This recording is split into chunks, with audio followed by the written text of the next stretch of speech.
No other game has caused me as much anger and frustration as Rain World. No, please, no. That's what I didn't want to do. I knew it was going to kill me, but it killed me anyway. Yet why did I continue to torture myself with such fervour? Why was I completely incapable of tearing myself away? Hello, that was quite a fall you had. You got separated from your family? That's okay. I can help you get back to them. Let's get some food first so you're not hungry for the trip. This little bloke is all you get in the way of a tutorial. It's nice enough to show you the very small introduction to the controls and how to hunt batflies. As you traverse the first region of the game, I couldn't blame you for feeling a sense of thrill for what might follow. Oh, you poor, sweet, naive thing. The outskirts is a good starting area. Food is plentiful and the other creatures aren't overly aggressive. It's a perfect playground to familiarise yourself with the gameplay loop and try your best to get used to the Slugcats movement. With enough flailing around, you'll eventually come across a Karma Gate. These are what fuel the gameplay loop. Each gate has a symbol signifying what level is required, giving access to the region that lies beyond. Reaching said level can be achieved by having eaten enough food to fill your belly and then hibernating in a shelter. However, if you are unable to successfully be as snug as a bug in a rug and end up dying, you will lose a karma level. Pretty simple. Eat, sleep, survive, repeat. Rain World? More like human population simulator world. This simple challenge will turn into a colossal feat in later regions. With food becoming scarce, the predators who rank higher than you in the food chain are just as hungry as you are, and a plump slugcat like yourself is a mighty tempting treat. Everything in this unforgiving landscape has hardened and adapted to the harsh reality of downpour. But sentient life is hardly what you should be most concerned about. Sharp cliffs with seemingly no bottom and claustrophobic flooded corridors can quickly snuff out your meager existence. Even the foliage here will try and take your life to give its own a slightly better chance of survival. If you can't make it to a shelter, which are few and far between before the rain comes, tough luck buddy, because this isn't some gentle spring shower. These rains fall harder than the fat kid off the jungle gym. Rip to my boy Kevin, you'll be missed. I have to mention my biggest gripe with the game, which not only feels unfair at times, but also breaks the immersion a little bit. The screen does not follow you, meaning there's a good chance that a stray lizard will be gleefully waiting just outside of your vision for you to wander into its jaws. I hated playing this game at times. Those countless hours of toil, feeling like I was making the most minuscule amount of progress just to be dashed by a lizard off screen. So why? I ask again, why did I keep playing?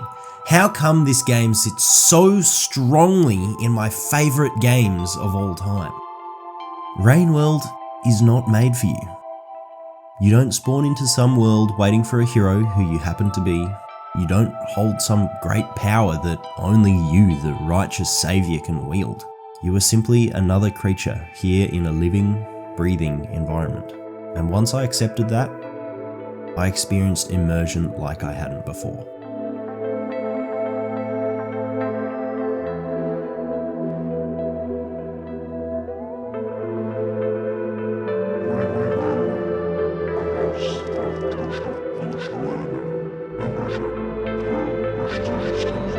The developer Yor had the outright brilliant idea to simulate the whole region you're in constantly, so while you're off harvesting some fruit, the local scavenger tribe could be committing war crimes to the lizard population. Speaking of the scavengers, these things are some of the most impressive AI you will see. Apple Intelligence, you can see yourself out. Tribes of chimp-like creatures who each have their own personalities and feelings towards every other beast. They will attempt to communicate with the slugcat via gestures, and glyphs can be seen on rooms they frequent. A very hefty reputation system is in place, which can be increased by trading or helping a tribe fend off threats, or decreased by acting aggressively, stealing precious items or equipment or that sort of thing. They even possess their own form of currency. Don't underestimate the other critters though. Did you think all of these different coloured lizards were just to spice up the visuals? No.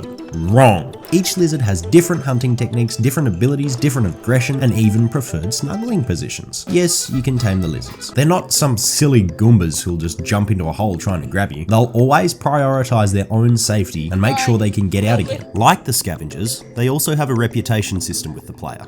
The nicer you are, the better they treat you. Which this system is shared with every creature to some extent. You throw a few too many rocks at a Squidcator, you better believe his homies will hear about it. One thing I was a little disappointed by is the seeming lack of progression. There's no upgrades which give you a double jump or ranged attack or something, but you don't need that. In fact, it makes for a far more interesting and unique gameplay experience. How might you be able to deal with this situation? It's unlikely you'll be able to take them all on and survive with just your spear alone, so maybe if you find some explosives you can scare them off. Or even better, throw them a Vulture Grub. That'll be a much more entertaining solution. Some men just want to watch the world burn.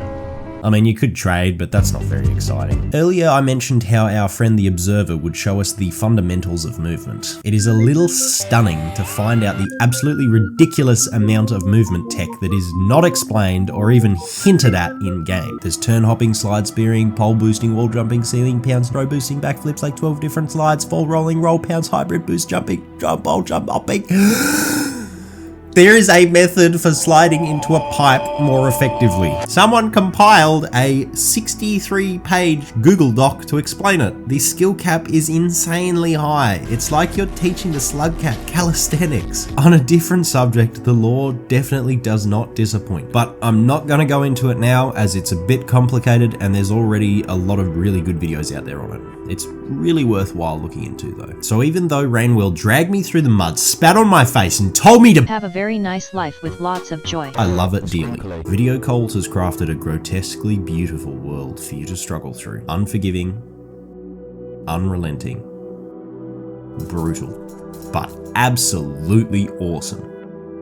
I don't think we'll ever get another game quite like this one.